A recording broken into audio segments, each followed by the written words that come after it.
Y tú no lo hagas. En septiembre pasado, con 16 votos favorables, fue activado el Tratado Interamericano de Asistencia Recíproca TIAR en contra del régimen venezolano. La motivación principal para impulsarlo fue el apoyo que Maduro le brinda a las FARC y al ELN para desde nuestro territorio atentar contra Colombia. Recordemos hoy lo que expresara el canciller del vecino país en esa oportunidad. Lo que significa el paso que hoy se ha dado es que se consolida y crece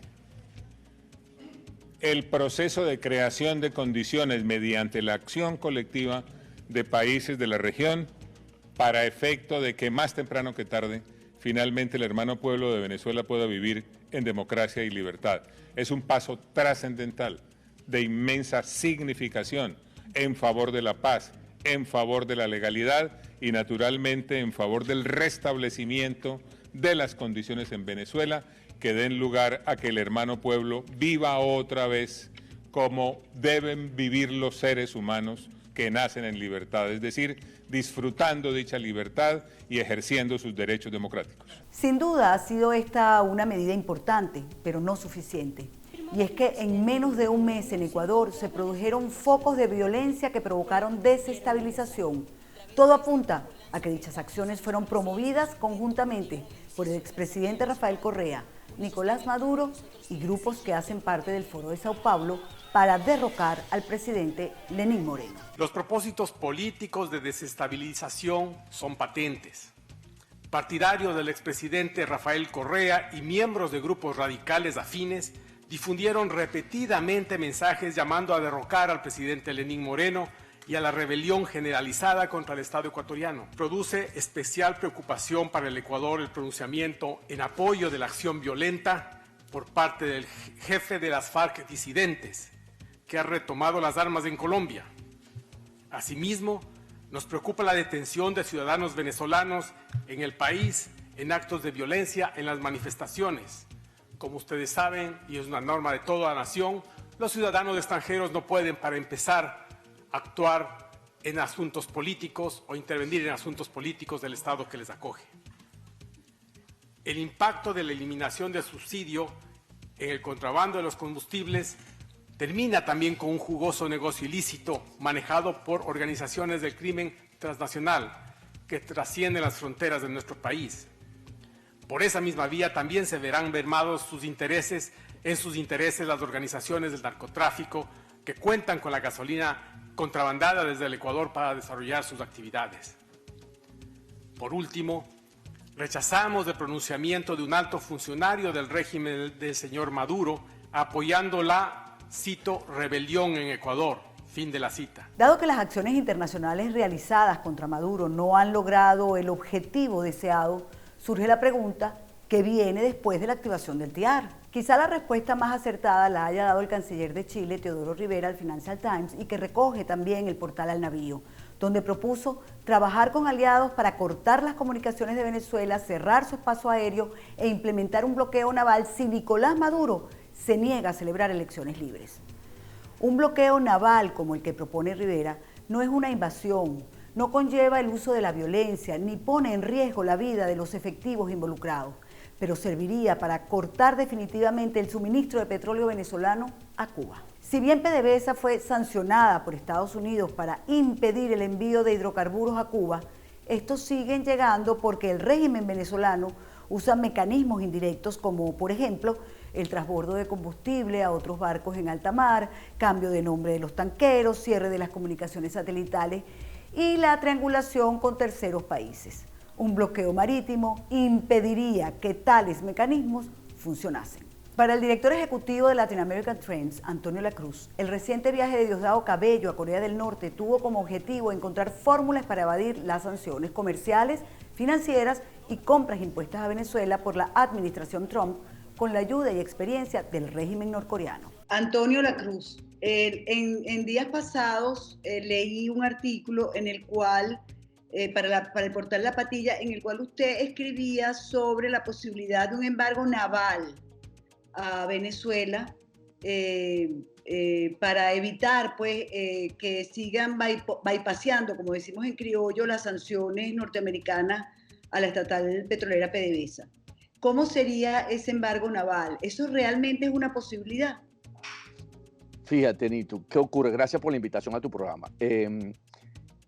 Ante la situación de que la estrategia de Estados Unidos es la de máxima presión al régimen de Maduro. Entonces, por lo tanto, ellos han venido asumiendo cada vez más sanciones hasta llegar a las sanciones a PDVSA, ¿verdad? Y a Minerven, a las dos empresas estatales donde Maduro tiene los negocios ilícitos en Venezuela a través del petróleo y a través del oro coltante, todas las actividades que están en la minería. Entonces, ¿qué pasa? En un principio, Maduro vino buscando mecanismos para esquivar esas sanciones porque también esa misma sanción del mes de agosto no le permite a ningún privado americano, ninguna empresa americana hacer negocio con el régimen de Maduro, ni podían exportar crudo. Entonces, Maduro en ese momento tomó una decisión de bypassear esas sanciones triangulando con Rosneft. Entonces Rosneft se encarga y tiene la excusa aquí de que es por un pago de una deuda que le tiene PDVSA, pero era la manera como ellos venían bypasseando esas sanciones. Y por lo tanto, el crudo estaba llegando a Cuba. Sin embargo, los otros barcos, los otros buques que estaban utilizando, que son con registrados en Italia y en Grecia, ellos tuvieron que pararlo porque los Estados Unidos los sancionó. Entonces dijeron, no nos vamos a meter más en ese negocio. Entonces, ante esa situación, ¿qué decidió Maduro? Maduro en este mes que acaba de pasar, en septiembre, empezó a enviar a Cuba abiertamente barcos de PDVSA con crudo y con producto a Cuba. Entonces, y está así, porque, bueno, por varias razones. Una, porque tenía las capacidades de los Patriot tanques full y por lo tanto tuvo que empezar a parar producción de petróleo y eso, por eso vimos la caída en el mes de septiembre a 640,000 barriles, porque no es porque haya falta de capacidad general, sino porque no pueden, porque tienen los tanques a máxima capacidad y por lo tanto lo que se hace en ese momento es cerrar producción. Entonces, ¿qué pasa? Ante esa posición de Maduro, en la que ya reta al presidente Trump, en la que le dice, bueno, tú toma las sanciones, yo se las voy a respetar. Entonces, ¿qué ocurre? Que los Estados Unidos tiene que empezar a ver entonces cómo esa afrenta, porque es una agresión a parte de los Estados Unidos, por eso planteé que una manera de hacerlo es el bloqueo naval. ¿Cómo se hace eso? Bueno, pero además, perdón que lo interrumpa, pero es que además usted dijo que en alguna oportunidad en el mes de agosto le había escuchado a Trump dándole una respuesta a una periodista hablar de un eventual bloqueo marítimo a Venezuela, pero que no había dado detalles. Es correcto, Nito, como tú lo señalas. Además estaba dentro de las medidas que tienen para la máxima, estamos hablando, para presionar más al régimen de Nicolás Maduro. Entonces, ¿qué ocurre? Si Maduro está retando al presidente Trump, en que le dice, bueno, yo irrespeto las sanciones abiertamente, la administración de Trump en este momento le tiene la papa caliente. Entonces, y además el juego aquí está también, acuérdense que se definió la trilogía del mal, Cuba, Venezuela y Nicaragua.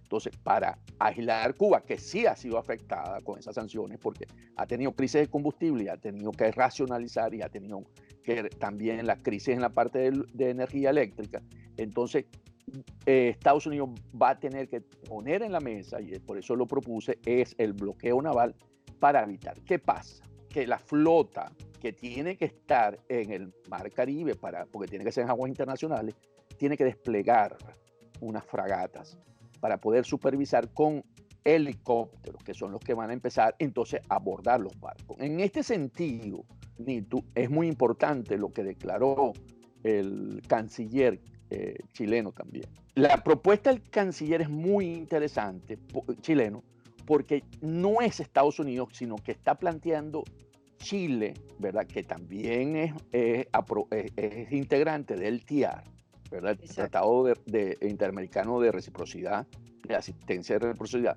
Ellos están planteando y ellos tienen capacidad de fragatas y de aviones para poder acompañar esta medida. Entonces, yo lo que estaría dando, avanzando en esta idea, es que deberían las fuerzas democráticas de Venezuela empezar a conversar en los grupos como el Grupo de Lima, que hoy está muy debilitado por la situación interna que tuvo Perú, pero volver a retomar las reuniones en Bogotá y empezar a conversar y darle cabida a esta idea, porque definitivamente el régimen de Maduro tomó la decisión de escalar el conflicto. Ellos no van a tomar ninguna otra decisión sino llegar hasta la última. Y si ellos logran suministrar el crudo a Cuba y sacar el crudo venezolano, esa situación les va a dar más tiempo en el poder. Ya para terminar, los Estados Unidos, le pregunto, ¿no estaría también interesado en formar parte de esa coalición? Porque la inmensa cantidad de drogas, según informes oficiales, que entra a los Estados Unidos, llega gracias a las rutas que proporciona y al transporte que proporciona Venezuela. Por supuesto que estaría muy interesada si es acompañado por las Fuerzas Armadas de la región, porque ellos siempre han pensado que hay una solución de fuerza, pero la región siempre la ha rechazado. La región no los ha acompañado. En este momento, por eso digo que lo del canciller chileno es muy importante y no se puede dejar en el aire, ¿verdad? Porque es por primera vez un país latinoamericano plantea esta opción y está dispuesto a hacerlo, porque él tuvo que haberlo consultado con el presidente Piñera, pues si no, no hubiese podido hacer esa declaración. Muchísimas gracias, doctor Antonio Lacruz, por habernos dado esta entrevista, ¿sí? Muchas gracias, Nito. Un placer siempre. El impedir la llegada de petróleo a Cuba quizás sea el único incentivo para que afloje la garra que nos oprime.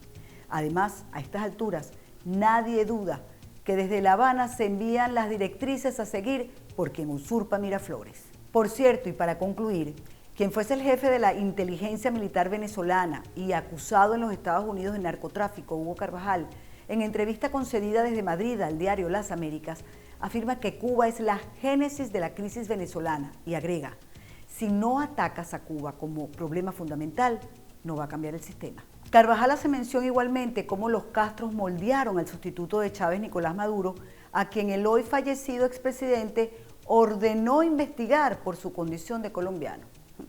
Lamentable que no lo haya dicho antes y haya actuado cuando tenía el poder. Pero volviendo al tema, sería lógico pensar que los Estados Unidos estaría interesado en participar en la coalición de la que habla el canciller chileno, porque buena parte de la cocaína que llega anualmente a ese país proviene de Venezuela, como lo han señalado diversos informes oficiales. Nos vemos en una próxima oportunidad.